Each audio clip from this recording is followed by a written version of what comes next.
So this is the formal opening of the student chat with Mayor Baraka. I'm Antoinette Richardson. I will be your host for this event.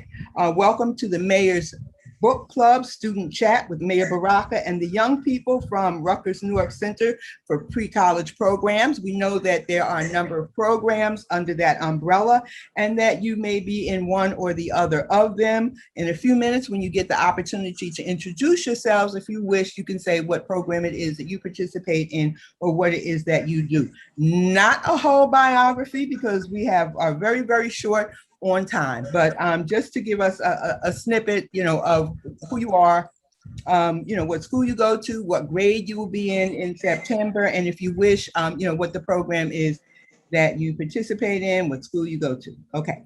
So the Mayor's Book Club, this is actually this June right now. This marks 2 complete years of the Mayor's Book Club, which was started 2 years ago. And the Mayor's Book Club is supported by a number of funders and anchor organizations throughout the city and other partners on our steering committee. And here are some of them, because we like to give credit to the people who support us. Panasonic Foundation, Audible, the Newark Public Library, Victoria Foundation, the United Way, Rutgers University, Newark City of Learning Collaborative, the Schumann Fund, New Jersey Children's Foundation, Newark Trust for Education. Over the last 2 years, all of those organizations, and probably some that unfortunately, I apologize, but I may be forgetting, have helped to make the Mayor's Book Club a reality and an ongoing reality in the city of Newark. So I want to remind all of the participants, it would be very helpful to you if you put your device on speaker view so that so that you won't be seeing everybody all at the same time, but that you will be able to keep your attention to the person who is speaking at a particular time. So please, if you're not on speaker view, if you're on gallery view, please set your device to speaker view now. So I'm really excited about today's discussion. This book, the Mayor's Book Club Choice, when they call you a terrorist, it's available. Hear this and let your friends know. It is available at the Newark Public Library, the main one downtown, or any of its branches. You can just walk in and you'll see it on a table, or you can ask for it. Okay, and there are books there that you can have for free, that your friends can have for free. You can't walk out with a handful of them, but you can walk out with one for yourself, and you can tell your friends to come and get and to come and get their copy. If you belong to a group and the whole group is going to read the book, you can let me know, and you can let Ms. Berryman know. She'll let me know, and we'll make sure that you get enough books for your group. I know you guys already have the book, but maybe you belong to another group of young people or older people who would be interested in reading the book. Remember, it's free. It's yours to keep. You don't have to check it out. It is a gift from Mayor Baraka to you. So now there's going to be a discussion in a few minutes just between you guys and Mayor Baraka. And this is a small group. So you, as I said, you'll have time to engage with the mayor, to exchange ideas. And we just ask that you not be shy, okay? And that you engage with the mayor as he will engage with you. At this time, I'm going to ask Dr. Shanae Brown, who was a former principal at Central High School and who is now joining the mayor's team. And she is coming on as the Chief Education Officer for Mayor Baraka. So Dr. Brown, I'd like to say congratulations on your new position. And yes, and welcome. And you can bring greetings to the students at this time. I just want to say hello, everyone. I want to start off by saying thank you, Honorable Mayor Baraka, for a wonderful opportunity to serve this great city of Newark. I want to thank Antoinette Richardson for all of her support in passing the baton, and it's an honor to come in your stead. I just want to say hello to the director, Berryman. How are you? And to all the wonderful, wonderful students that are on this panel. Hello, and I see Kalima Belt from Central High School, so that makes me excited. And I just want to say hello to some of the partners that I see that I'm familiar with. Hello, it's an honor to participate in this great work. And I'm very interested in hearing the voices of the young people because I'm always learning whenever they speak. So hello, everyone, and it's an honor. Thank you. Thank you very much, and welcome again. And now we will hear our welcome remarks from Kalina Berryman, Ms. Kalina Berryman, who is the director of the Abbott Leadership Group. Hello, everyone. We meet again. Thank you to Mayor Baraka for this opportunity. We want you to know that there were over 40 young people who participated in reading this book together as a part of the Center for Pre-College Programs, which includes the Abbott Leadership Institute, Upward Bound, and Rutgers Future Scholars. We had 2 events around this book. We had a game night where we gave out prizes. We've given out a few $1,000s in gift cards to the young people for getting the answers right. And then we had a second book club discussion where once young people read all of the book to talk about it. So this is the 3rd time. And the young people that are here with us today are those who have stayed the course. They were the most engaged. They were the most committed. And I'm really glad that even though school is over and we started this process 6 weeks ago, they're still here today to talk to you. So thanks, guys, so much for showing up. And thank you, Mayor Baraka, for the opportunity. We had a lot of fun. Thank you, Director Berryman. And now we're going to ask each of the students to please take under 1 minute to introduce yourselves. Mayor Baraka, as you know, these students participate in Rutgers pre-college program. So, and you also know Director Berryman, so you know that they have been prepped not only in the contents of the book, but I'm just willing to bet they've had all kind of political conversations also. So I expect that this is going to be a pretty vigorous kind of a conversation. So for young people, I'd like to ask you to introduce yourselves. I'll call the names that I see up here and I'll just say the names and then you can like start and introduce yourselves in the order. I'm looking at the participants on the participant list. I'm just gonna say the whole list. I see Ashlyn, I see Blair, Israel, Kalima, Mercy, Michelle, and Shakina, and yes. So if you could introduce yourselves in that order. If you forgot what I said, just look on the participant list. So we would be starting with Ashlyn. Hi, my name is Ashlyn Jimenez. I am a rising 10th grader at Science Park High School, and I am a participant of Rutgers Future Scholars. Thank you. Blair? Good afternoon. My name is Blair Guerrero. I am a rising senior at East Orange STEM Academy, and I am part of the Rutgers Cheer Upward Bound program. Thank you.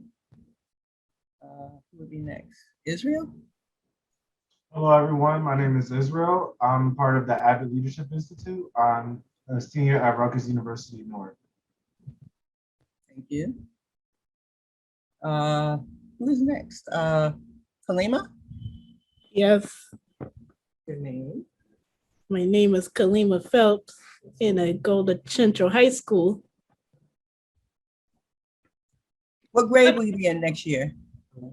11. Thank you so much and welcome. And Mercy? Hi, my name is Mercy. I'll be a Rutgers North freshman in the fall, and I'm a part of the Abbott Leadership Institute, specifically Youth Media Symposium. Thank you. And what high school did you graduate from? University High School. Thank you. Michelle? Hi everyone, my name is Michelle Hunter. I'm a rising sophomore at Princeton University and I'm a part of the Abbott Leadership Institute. Okay, and you said you're a rising, I'm sorry, I missed that. Sophomore at Princeton Okay. University. Great, thank you. And Sakina? Yeah, good evening. I am Shakina Goy Pirumba. I'm a rising senior at East Orange Campus High School, and I'm part of the Rutgers Upward Bound program. Thank you. Did I miss anyone? I did not. And now, without further ado, I am going to introduce to some and reintroduce to many our mayor, Mayor Raz Baraka, who has a background in education and who loves young people. And I will shut my mouth now. Welcome, Mayor Baraka. Great. Thank you. I appreciate everybody on the call. Thank you, Kalina. I appreciate it. Welcome, Dr. Brown, to this, and I'll thank Tony for still hanging in there, making sure that these things take place. I'm glad everybody read the Mayor's Choice book club. They call me a terrorist. I just want to jump right into it. You know, I like to get right into it. I don't want to waste any more time. You know, we've already taken up a lot of time. So just want to get people's initial thoughts. Like, you know, I like to start from the abstract and go to the concrete. So I like to get people's initial kind of thoughts in terms of their feelings around, you know, how the book made you feel. Maybe incorporate the title in that a little bit if you can. And what do you think?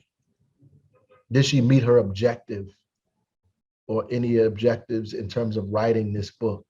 And, you know, so just from there, like, it's initial thoughts. Obviously, there's no wrong or right answer here. Just talk to me. Israel, I see you. Go ahead.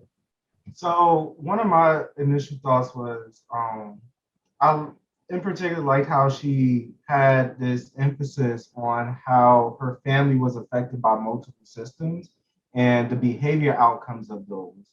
For instance, like when she met her biological father, who was locked up for a drug addiction, she also talked about how, like, he was a gentle human being. She humanized him. And I thought about how so many times, even within our own families, we dehumanize people based off of the struggles that they go through, not realizing that we're oppressed under multiple systems that causes us to have different behavior outcomes.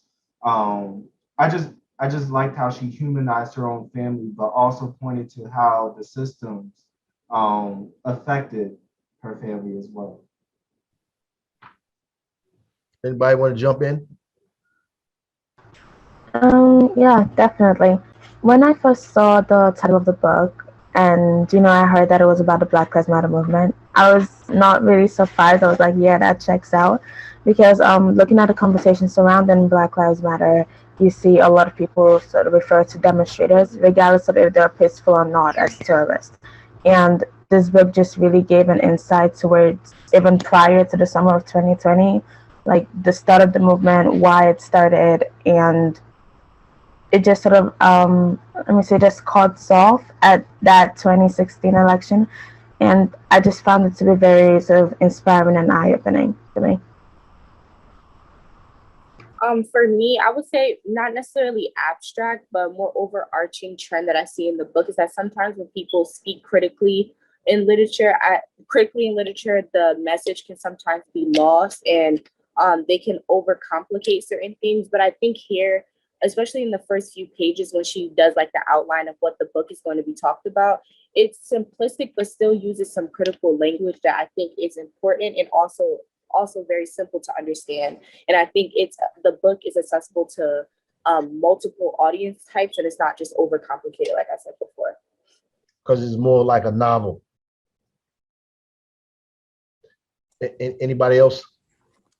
For me, I think one of the biggest things that stuck out to me was how she talked about how in a lot of the situations and complications that a lot of her family and the community around her went through, she said that they all saw it as a personal problem, that it was something that it was their fault, that her father couldn't get out of like the drug addiction. It was her brother's fault that like he kept going back into prison even though he had a mental health issue. And a lot of the times it's not a personal problem that they're going through, that it's actually a higher systemic problem that is causing them to have these issues. But for whatever reason, it's getting turned around and being put as something that you have to solve by yourself because it's an issue that you put on to yourself. May I add something, Mayor Baraka? This is Kalina. I know I'm not a kid, but Just once. okay, just one. I just want to say that it demystified her for me, because we always think that leaders who make global change have to be these dynamic people who have this very, elaborate past. And she was a regular girl growing up in the hood, like so many of us, dealing with family issues that so many of us have been a part of. And she channeled that into something amazing. So I thought that was really powerful. And that's all I have to say. Thanks. That's usually the truth, though. But I asked about her meeting her objective, but even before we get there, anybody want to assume what her objective might have been in writing this book? One of her many objectives, probably.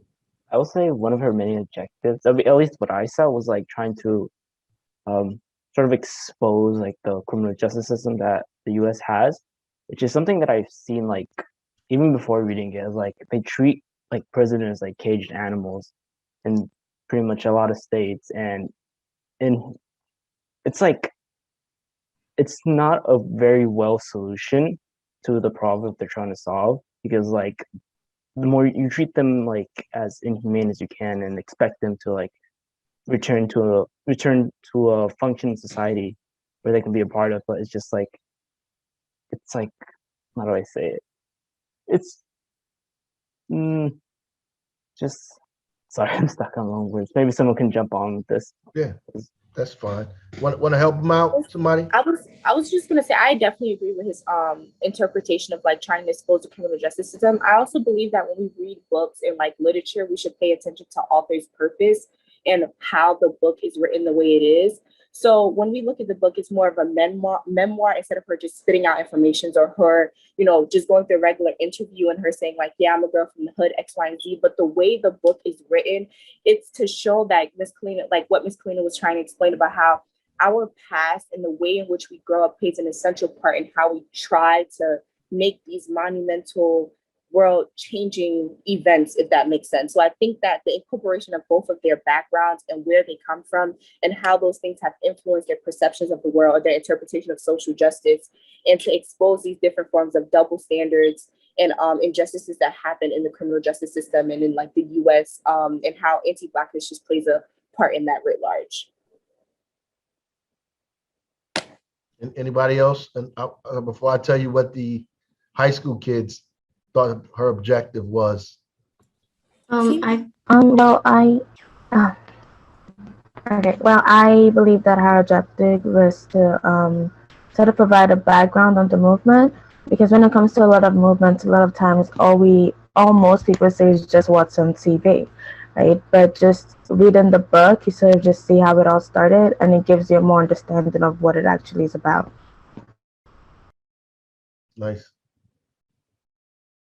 All I right. think also one of the more interesting things about it is that when she called it, when they call you a terrorist, the word terrorist is a much more harsher word that we as people understand, aside from criminal. When people hear terrorist, it's kind of this like fear inducing word that's much more of a like scarier word to think about than the word criminal is. And a lot of the times when people think about the word terrorist, they think about people that are trying to radically change something that a lot of people don't want changed. And for the Black Lives Matter movement, even though the Black Lives Matter movement is about changing lives for the better of Black people, for people who do not want their lives to be upturned in the way that bringing equality and equity to Black people is, that's what they think of the Black Lives Matter movement, is that we're terrorists, that we're trying to change something far too radically that they don't want to be changed, because it'll change their lives incredibly too, to have such an equal ground for Black people.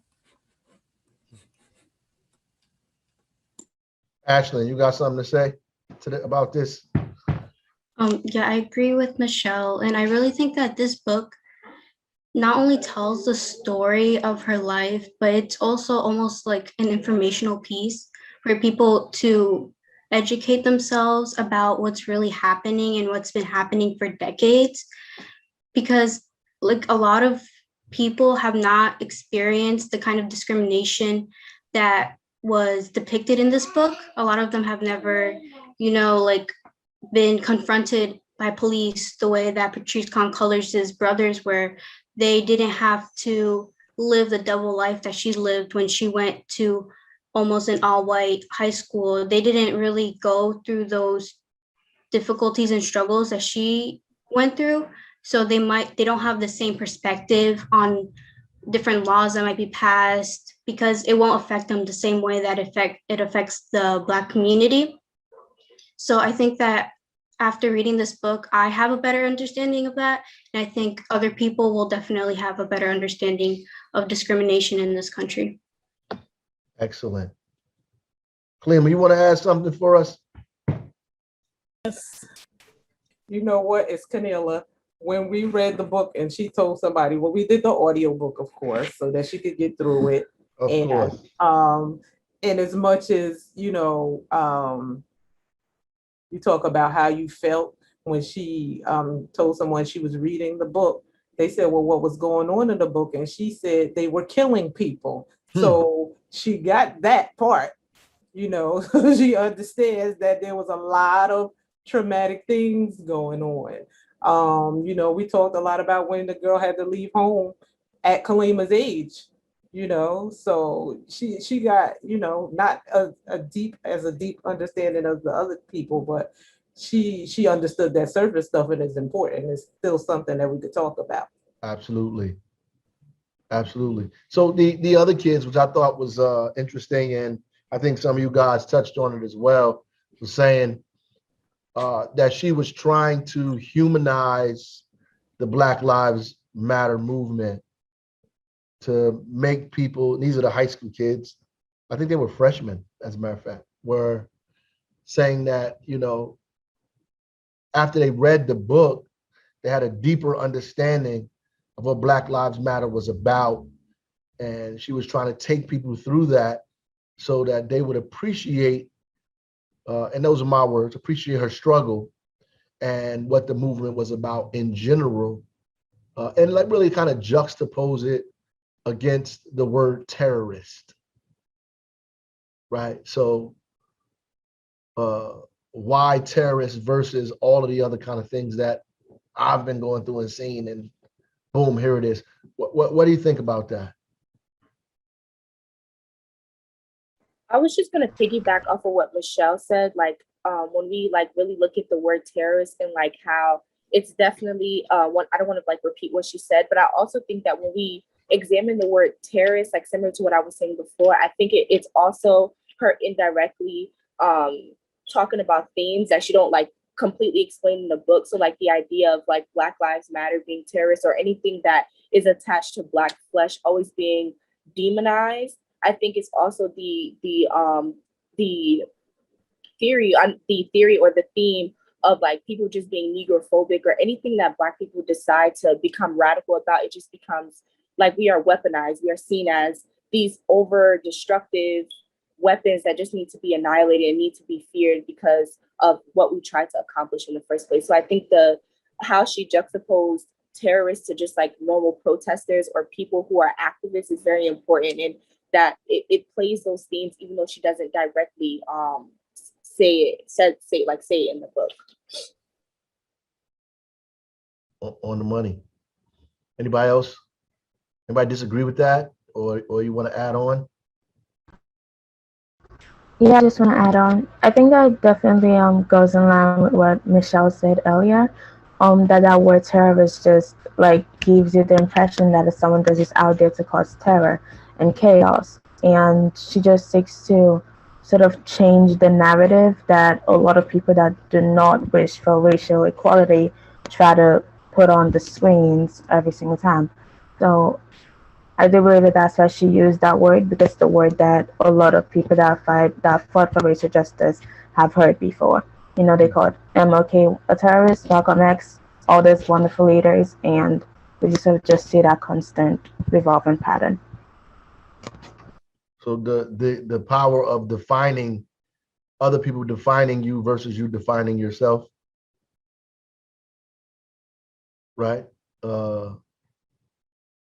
I like the way you talked about it, Ashlyn. just you saying you have a different, or you have an understanding about what Black Lives Matter movement was about. If you could help me out a little bit and let me know if there's any differences between what you felt before and after you read the book. I think especially after this past year where the Black Lives Matter kind of really went into the mainstream media and everyone was talking about it, it was kind of like I had an understanding that there was oppression. There had always been oppression in this country, but I never really saw how many different ways and how these all impacted, like these all impacted someone's life in so many different ways, socially, mentally, financially. And what I really liked about the book is how Patrisse Khan-Cullors, she described all the different ways that she was oppressed every single day. She had the food insecurity, her mother had her job was insecure, the drastic change in her community versus the white communities. And these were all happening at the same time. And even though looking back, it was like, obviously they're happening at the same time, but I hadn't really made that connection because especially in schools, they'll talk about the oppression, they'll talk about redlining and the school to prison pipeline, but they kind of keep them separate.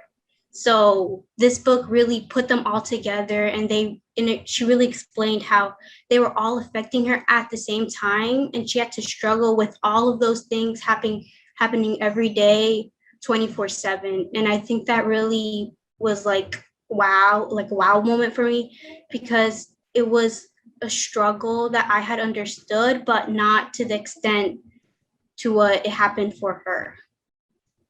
It was really powerful. Because when you look at it in that context, you begin to see how all of these things impact you, like you said, simultaneously. And if you don't have the tools to really deal with these things, what do you think the result of that would be based on what we see every day in our community? Anybody? What do you think the result of that looks like? Of all these systems acting on you at once? I would say crime.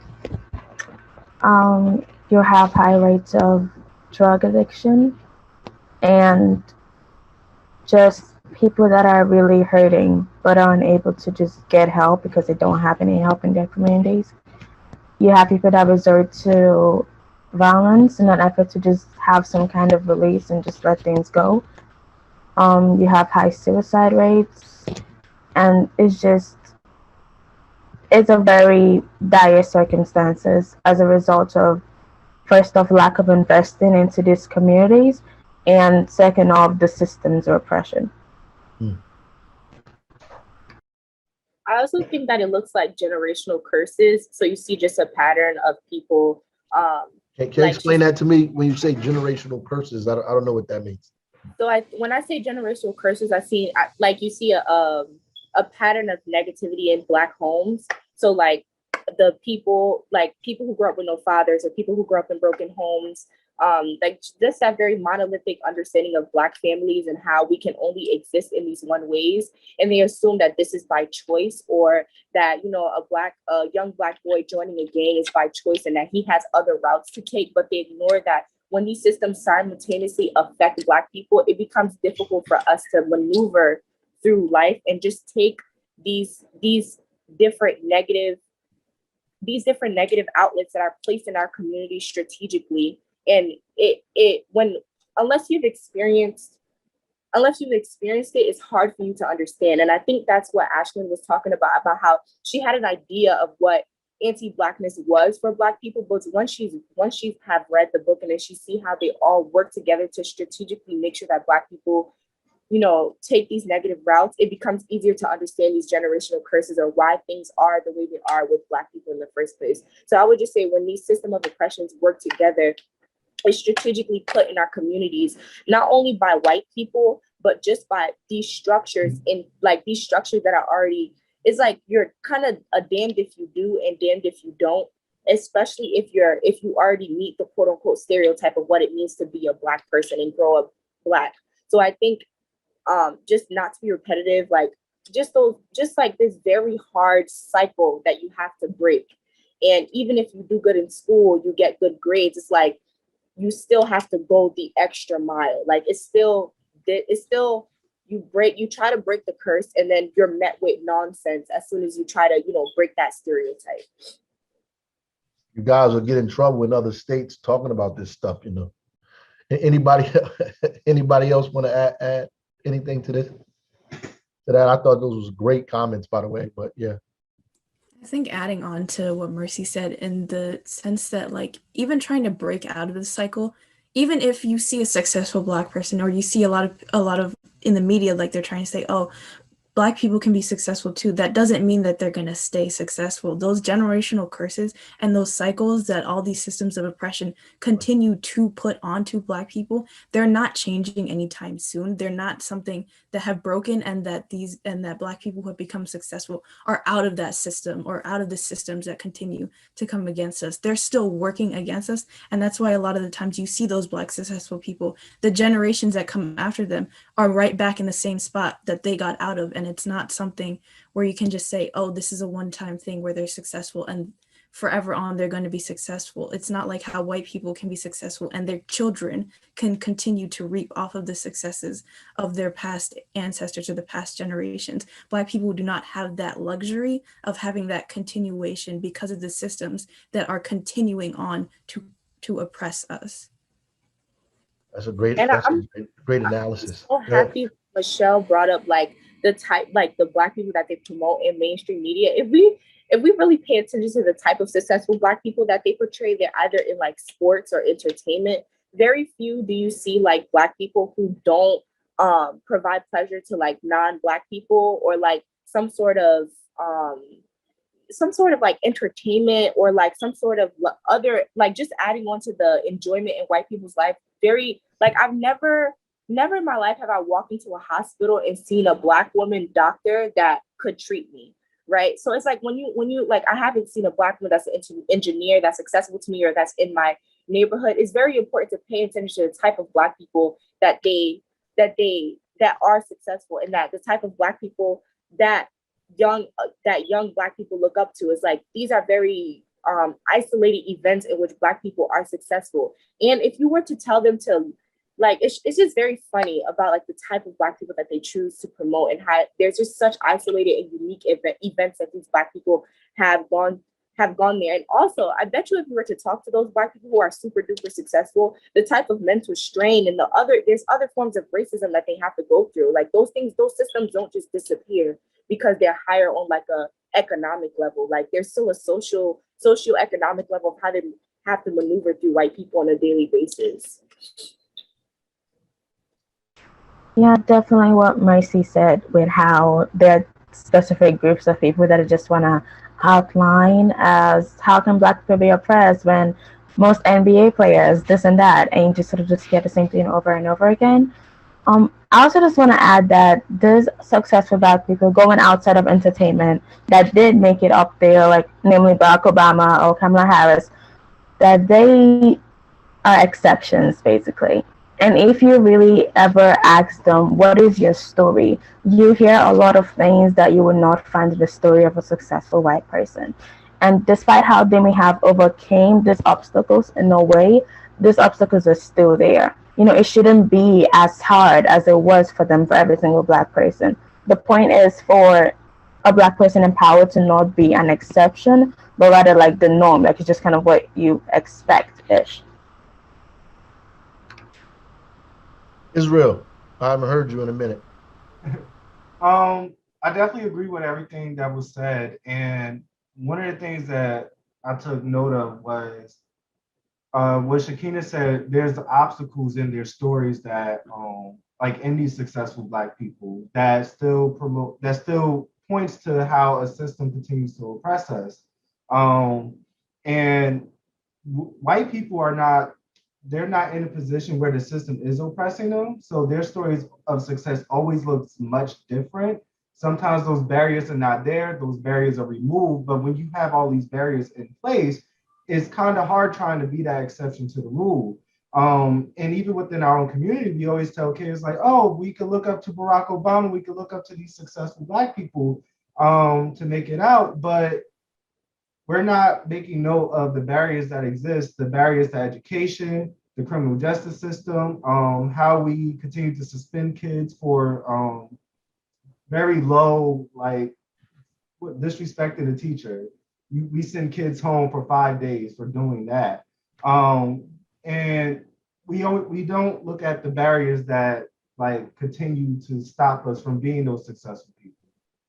So since we're on that, I like to, like in the book, Patrice talks about her relationships with folks that helped her kind of deal with all of the stuff that she had to deal with.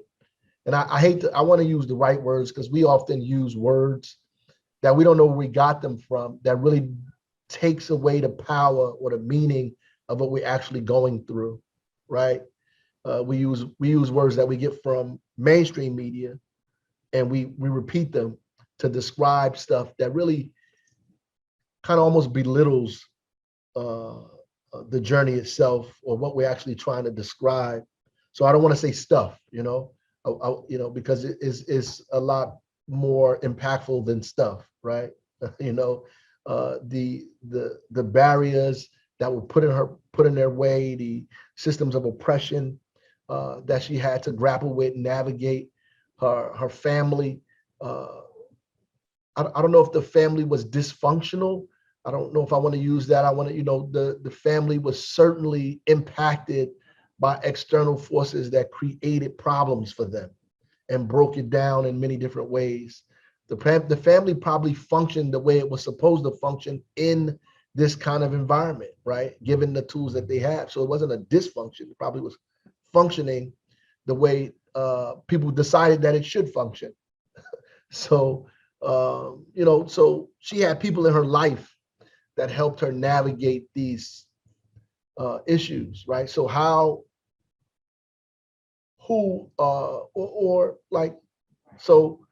did these people do that in her? And are there people in our lives that we think that we need to, or young people that we need to grab a hold of that can help us as well? Like, what do they look like? What are the characteristics of these people and what should they be doing? That along with who helped her get out of this, deal with this stuff. Because she became the leader of the Black Lives Matter movement, right? She could have easily become a myriad of different things.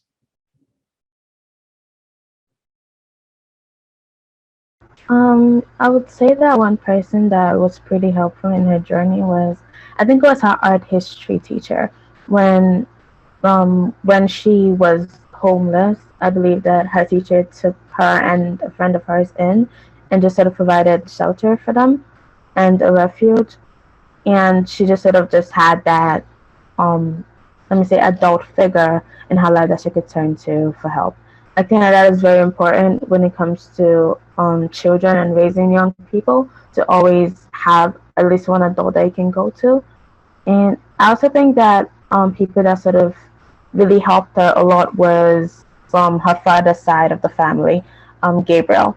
Despite how they sort of quote unquote ghosted her when he was in prison, they made her feel at home, for the first time.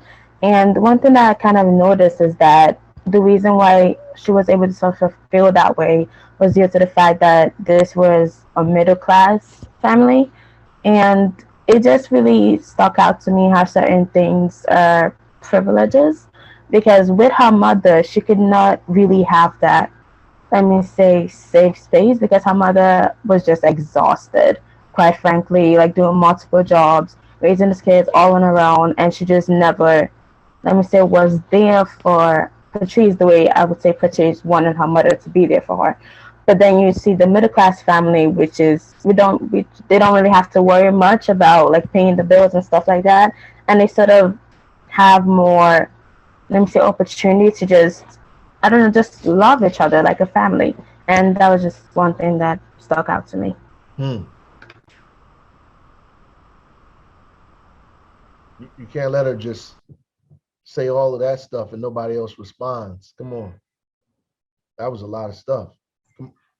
Another person that I think really had an impact on Patrisse Concolors was her teacher, Mrs. Goldberg, because she would give her books when she was in school, and they talked about the civil rights movement and different leaders that became a part of the civil rights movement. And I think this kind of planted a seed in her that activism was a thing, and that she herself as a Black person could advocate for equal rights and for less oppression in her community. And I think that this kind of stuck with her through her struggles, because she knew that she could fight against the systems that were oppressing her. And this kind of, I think, started that motion in her to fight for her rights. That's good. What about in the present sense? Go ahead, Michelle, before I move on. Go ahead. I was going to say one of the things, like I agree with what Ashlyn and Shakina said. I also think that it also boils down to having someone or people around you that believe in you and believe in what you can do as a person. Because a lot of the times Black people don't have people in their communities that believe in them or believe in what they're going through. And like Patrisse Concolors, like she had to create her own community of people that believed in her and understood that what she was going through was real, and that they gave her that unconditional support to go through whatever she was going through, whether it be making the Black Lives Matter movement. Can I interrupt you, please? I just want you to pinpoint, she had to create her own people, like environment. Like what does that look like? I mean, what does she have to do? Yeah. Creating her own community was finding people that didn't necessarily go through the same things she went through, but understood her struggles and actually kind of not inherited, but like brought it into themselves and like understood that that was a part of her. And like that was what made Patrisse who she was, and that she found those people who understood that and wouldn't second guess anything that she was saying or second guess her intentions or her actions, and that they would stick right with her no matter what she was going through, because they believed in what she could do, and that in return she reciprocated that and believed in what they could do, and she was able to create that community around her and be able to do the things that she did, like create the Black Lives Matter movement. Awesome. I've been trying to create a community around me for years. I'm trying to figure out how she did that. I'm learning from that myself. But at the end of it, like what does a young person have to do? Because that's a huge lift to create a community of people around them that supports them and understands them. I think it's kind of something that happens naturally, I would say. Like this year, this school year was actually the first time that I ever really felt like I had a community in some kind of way. An amazing woman, she's the vice principal of Vista Ridge Campus High School. She sort of took me under her wing as her mentee. And this last school year rather, decided to create the Social Justice Club. And that right there, I would say, is a community. Like we have organized book drives, toy drives, poetry slams, Astor showcases. They had a 3-day peace walk where they walked around like the community holding signs with wonderful messages on them. And I just feel like that right there was just creating that community, just organizing and bringing people together that want to create change. Because we, I don't know who mentioned it before at the start of the discussion, but they said that people saw their issues as a personal problem. when you stop seeing as a personal problem and as a systematic problem, and it's like, oh, you have a story, I have a story too. You just sort of bring these people together. They're like, so it's not a me thing, it's an us thing. Let's change that together. And that's how you just have that community. Nice. What if you're in a situation where, go ahead, Israel. Oh no, I was gonna say building your own community, it starts with being vulnerable with the people around you and understanding that your story is, while it's unique to you, a lot of other people share your experiences as well. And you never know how you might liberate somebody just by sharing your story, how you voice what you've gone through. Yeah, so creating your community is sharing that story, and that community can grow into a place where you disrupt systems of power. And I think that like being vulnerable is just the most powerful thing you can do. Go ahead, Mercy. I was also going to say that at my graduation, the keynote speaker said something like, if you have friends that don't inspire you, they're a cage. So I think when it comes to like building community, it's important for you to pinpoint those people who truly do inspire you and who motivate you to actually, do the things that you want to do. And sometimes it can be hard because some people can seem so genuine. But I think that words, it goes farther when you actually do, because people can scream that they're activists, but don't do things that activists do. So that's why I wouldn't label myself as an activist, because I know that these words, we need to be very careful with our words when it comes to like protesting and true activism. Like, are we actually going out and making structural changes? And I think that pinpointing those people who actually will physically go out and make structural changes is important to building the type of community that you would want around you if you seek to see material change. That's all right, because there are a lot of people who yell, but that don't mean they activists. I want to get on two things because we're running out of time. I want to talk about two very specific things. One about power and the other one about our relationships with police and the criminal justice system. So this idea of power is incredibly important, particularly to us as we struggle, because we're trying to seize power. And I think sometimes we have a kind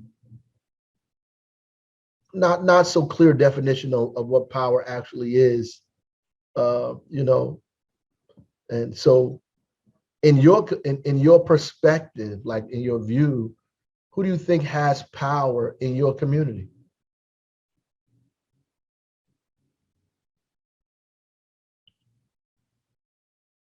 And I mean real, nothing that, no cliche stuff that you read somewhere. I mean, like for real, like, you being like FR on a thing. Being in leadership, Mayor, you have power. Kalima being in leadership, she has power. Dr. Brown, she has power. So it depends on the place and the space and what exactly you want to garner. So, I think that the struggle, is a constant struggle, because when people have leadership and others don't like the leader, then they want to struggle to take that person down, because unfortunately we have this crabs in the barrel thing going on all the time. And the struggle for that I see is learning to share in the power.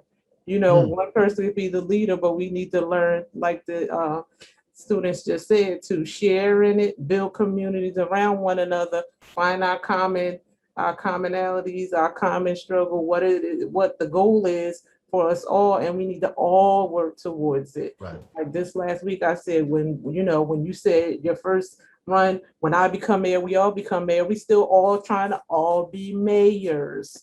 So we have to work on it. But it's only going to be one person with the title, but we all still have the ability to, try and do something to support one another, support the city and the community as a whole, because we'll never get by, or we'll never get up by, continuing to struggle with one another. Excuse me, Mother, you are speaking so well. If you want to move into the camera, please feel free to do so. I don't. We hear It's your wonderful comments, but we don't Right. see you. So, well, I mean, and I guess people confuse position with power. Because being in the front don't necessarily mean you have the power. But any of you young people want to chime on that? Who you think got the power in your community? So I would say, I was also going to say, oh, go ahead. You can go ahead. All right, thank you. I was going to say that like power is really like, it's just a term that anyone, like the way I say everyone has power. Like I can have power, you can have power, everyone in this room can have powers. The only thing that really makes a difference is the moves we make. It's like someone with power, I don't know, could just like, I can't really put much on that. That's really much like what I thought about, just like everyone just has power, just like the moves that you play at can really determine like how people see on you.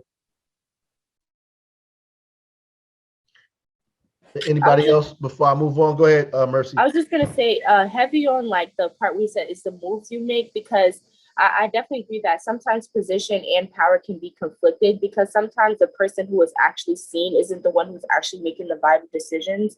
So for example, like we can do all these talks about how like our like for example, the school to prison pipeline, like how, you know, our schools are structured a certain way. We hear a lot of talk about how like we are building people, like we are making Black children be prepared for the prison and justice system. But then when we look in our schools, like we still have metal detectors, or we still have, you know, like the halls are still like PLE, we still have like roles, all these things. So it's like, it's about the certain like material changes that must occur after the conversation. So if you really care about like those different, if you really care about those actual policy changes, I think it starts within like the first places that our kids go to. So making sure that our schools don't feel like somewhere, don't feel like an actual prison, like a prison. So who has the power to move those metal detectors? So I don't know, because nobody educates us about how we can actually make those policy changes unless you go outside of school and join programs like YMS. It may teach you certain things. Let's focus there before we go into the policing. Who has the power to move the metal detectors out of schools? In your mind, who has the power to do that like tomorrow? I don't know if it's the state, because when I used to debate and stuff, and I used to go to these predominantly white schools, they never used to have it. So I don't know if it's state legislated, where it's like certain Black communities or places where crimes are high, it must be there. So I genuinely don't know. It's probably, maybe it's like an individual school decision, because it varies throughout the state. So just a yes or no. Do you think that the superintendent has the power to move metal detectors? Or is it probable? Yes. Probable? Yes, no? I No. believe so. Maybe Yeah. because like we probably Yes deal or with like no? money. Yes. In fact, let's put our hands Sorry. up. Who Sorry. the superintendent has the power to move the metal detectors? Superintendents. Police departments. Police department can move the metal detectors. The principal of the school. I think it's the principal. The state legislature. The people who make the laws. The governor of the state of New Jersey. The students and the parents.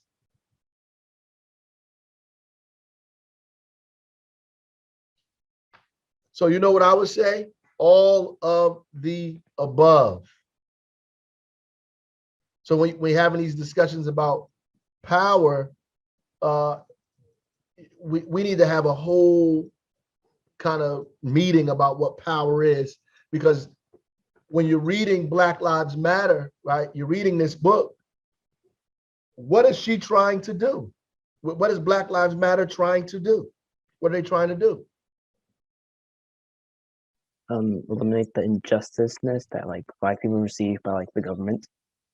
Yeah. They're trying to change the systems that you're talking about, right? Don't you have to have a level of power to be able to do that? Yeah? Yeah. You don't have to have power to change the system? Yeah, you have to have power, but like you said, it takes everybody.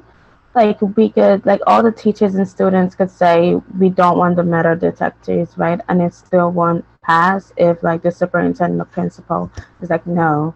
So like you mentioned, yes, it does take everybody because it each have different levels of power. Like it takes power to be able to actually speak out about everything and provide these people that can literally get it done with how to get it done. And it also takes power for those people to actually get it done. So everybody may arrive at a decision at a different place, different time, in a different way. Yeah. But the power is something like leverage. Then so we need to really think about that, right? Because if you say that you don't have any power, then you shouldn't really try to change anything because it won't change if you don't have any power, right? Or I don't make any sense. No, you definitely make sense, Mayor. Power only happens when people use their collective energies to organize against certain things or for certain things. So everybody has power, but in order to do like change, get rid of metal detectors, it takes collective power to do that. It takes the power of community organizers, parents, students. It takes the power of principals adding their voices. It takes the power of people's struggles to get rid of things that oppress us and to create new environments and new communities and structures. But everybody has power. That's right. So if it's a big boulder in front of my door, a big boulder, I come out, I'm trying to push the boulder. I'm using all of the power that I have to push this boulder. I might move it an inch. I can't move it all the way. I might move it an inch because by myself, I'm just not strong enough. Or I don't have enough power. Then I get my brother comes, he helps, we both push it together. We move it a little further. Then my mother fusses at us, tells us why are we taking so long? She comes and she helps us push it. Before you know it, the whole family's on this boulder. It might take us an hour or two, but we got the boulder out of the way, right? And just think of it like that in some capacity. The last kind of thing I want to jump into is the police and their relationship to people in our community. Why? And after the stuff you've read and all of this other stuff that I'm sure you already know, why do you think police in our community are having these kind of issues or problems or with the residents in these communities, that people that look like us? Why are they having these problems? I think it was the way policing was designed. It was never designed to serve and protect us. It was more so to protect the powers that be. For instance, like the earliest history of policing was people catching slaves, runaway slaves. And the system kind of evolved out of that. Not only that, like the history of the country, slaves was used as a commodity to make more money, cash crops, trade, and things like that. So the system of policing was designed to protect the economic viability of the country.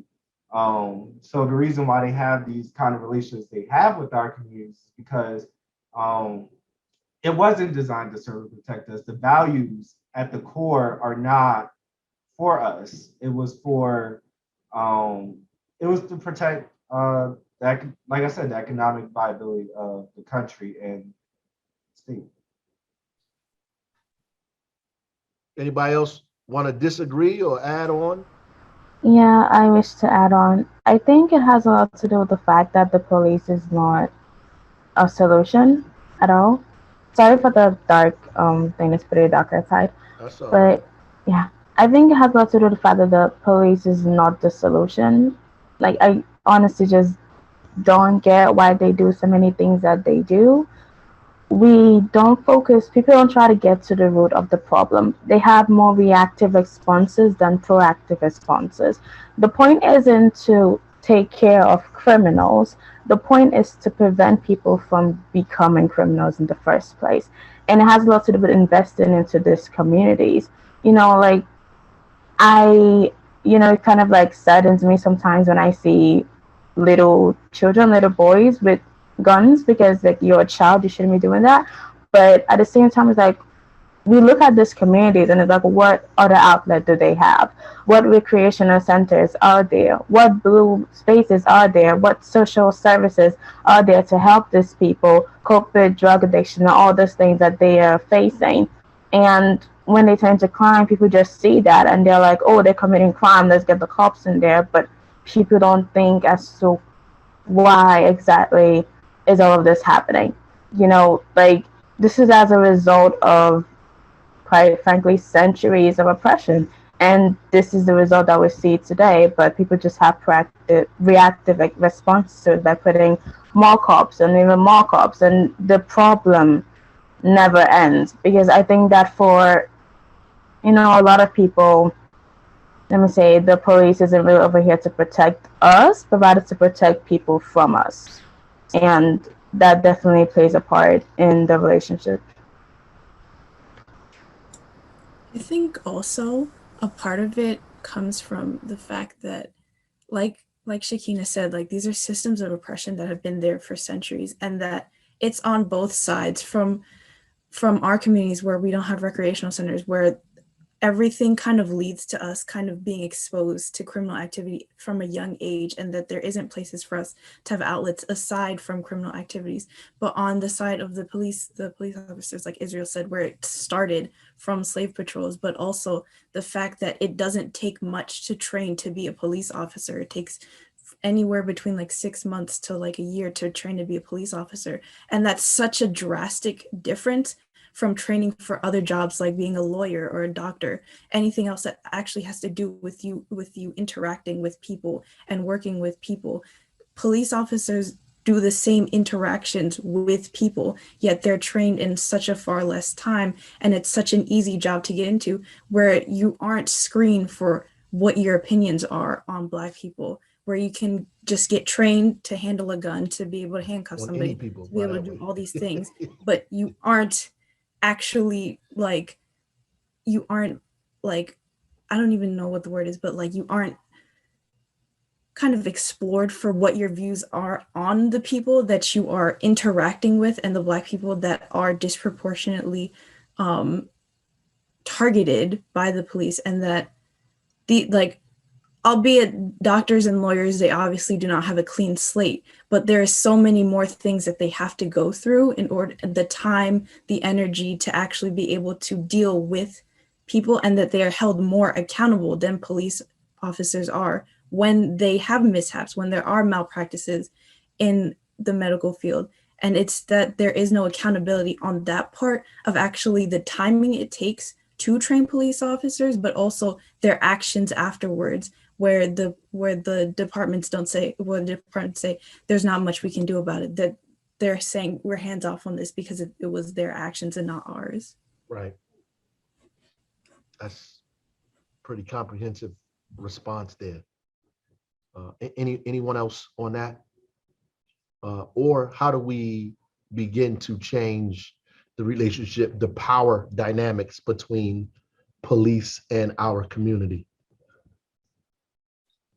I think a way that we can start to change this is, like Shakina said, to find the root problem and why all of this is happening. And I think another important part is to not rely on law enforcement as much as we do, because especially in Black communities, something really minor could be going on and they'll immediately, like the cops will immediately be called instead of trying to fix the situation and explaining why this is happening and where the problem started.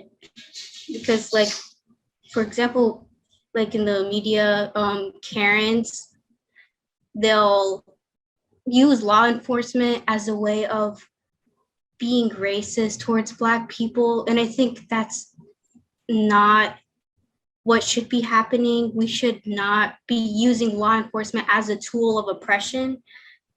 And the reason why law enforcement has been able to be used in this way is because they've always been given so much power, and they're seen as almost the savior of our communities, when we can be the savior of our own communities by giving our communities the resources that they need to be mentally well, socially well. And if we do this, then we won't need law enforcement, because we will be taking care of our own people by preventing crimes and preventing criminals. We basically really can just shut the whole discussion down after you just did all of that. I mean, great day in the morning. I mean, that was like a heck of a, summation right there, and that's real.